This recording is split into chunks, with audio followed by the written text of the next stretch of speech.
let's talk about something huge, a fundamental conflict that affects millions of us, but that our workplaces just pretend isn't there. We're talking about a collision between the way we're expected to build a career and the simple, undeniable facts of human biology. So let me just start with this question. What if that whole career ladder thing, the path we're all told to climb, was built on a blueprint that completely ignores a basic biological reality for half the population? Well, spoiler alert, it was. And that's the core problem we're going to unpack right now. And here it is, laid out plain and simple. On the left, you have the corporate timeline.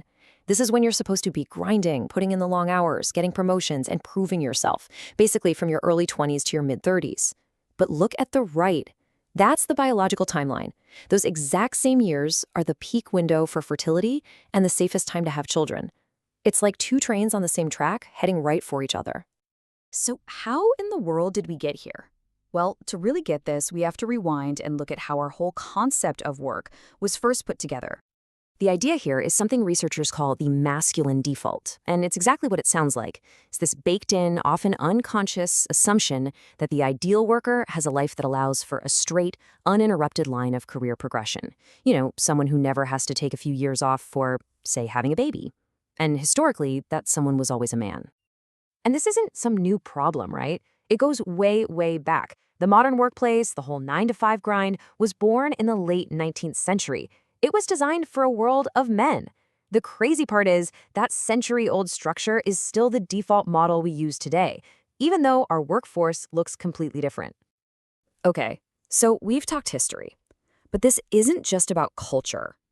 This is about hard science. We have to look at the biological realities that this old system was just never, ever designed for. And let's be super clear here. This is not an opinion. It's not a cultural belief. It's a scientific fact, backed by places like the National Institutes of Health. Women have a finite number of eggs, and as time goes on, both the quantity and the quality go down, period. And you can really see it in this chart, can't you? In your 20s, fertility is high. Then, in your early 30s, it starts to dip. But look at the late 30s. That's when things start to drop off, and fast. You can't just hustle your way out of this biological reality. Now, this is a really important number, 35. In the medical world, this is the official line in the sand. Once a woman hits 35, any pregnancy is medically classified as advanced maternal age. It's a huge deal. And that label exists for a very good reason. Top health authorities like the CDC and the NHS all agree.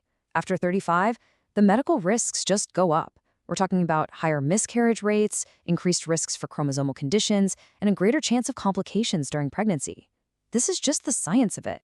So, you've got this old-school workplace model on one side and hard biological facts on the other. What happens when they smash together in the real world? Well, it affects millions of people every single day. This collision basically leaves women with three really, really tough options, and none of them are perfect. Option 1, have kids early when it's biologically easiest, but risk getting knocked off that fast track at work. Option 2, go all in on your career, delay having kids, but knowingly accept all those medical risks we just talked about. Or option 3, try to do both at the same time and just carry this unbelievable amount of stress and often career penalties anyway. And this quote just hits the nail on the head. We spend so much time preparing young people for their careers, but this massive, life-altering collision, it's something they're almost never warned about. It just happens. And it's so important to get that this is not just a Western problem. It's global. Take a place like Nigeria. The economic pressures can be so intense that women feel they have to delay childbirth. But then, they're facing a healthcare system that might not be ready for high-risk pregnancies, and fertility treatments can be totally out of reach. The stakes just get incredibly high. But here's the good news. It does not have to be this way. The world is changing, and honestly, we have a massive opportunity right now to totally rethink the timeline of our lives. Here's the thing that changes the whole game. We are all living and working so much longer. That old linear model of learn, then work, then retire is completely obsolete. Your career doesn't have to be a 40-year sprint anymore. This new longevity gives us room to breathe and to be flexible. So look at this. This is the shift. Instead of that rigid, straight line, we can move to what you might call a staggered life. A life where you blend these things. Maybe you focus on family in your 20s while doing some flexible upskilling, and then you launch into a really focused career in your 30s that can last for decades. It's a total paradigm shift. Right, so how do we actually do this? What does it look like in the real world? Let's get into a new playbook, both for companies and for families who are trying to navigate all this. For employers, listen up, because this is a massive strategic opportunity. Instead of seeing a gap on a resume as a red flag, you can build talent pipelines specifically for people with nonlinear careers. You could sponsor training for young women before they even hit that collision point.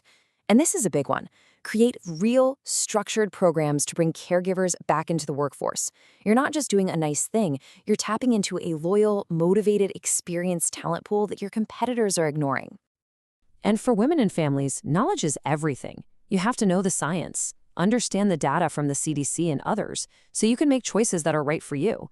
Maybe that means considering children earlier while using all the amazing flexible learning tools out there to keep your skills sharp for a major career launch a little later on.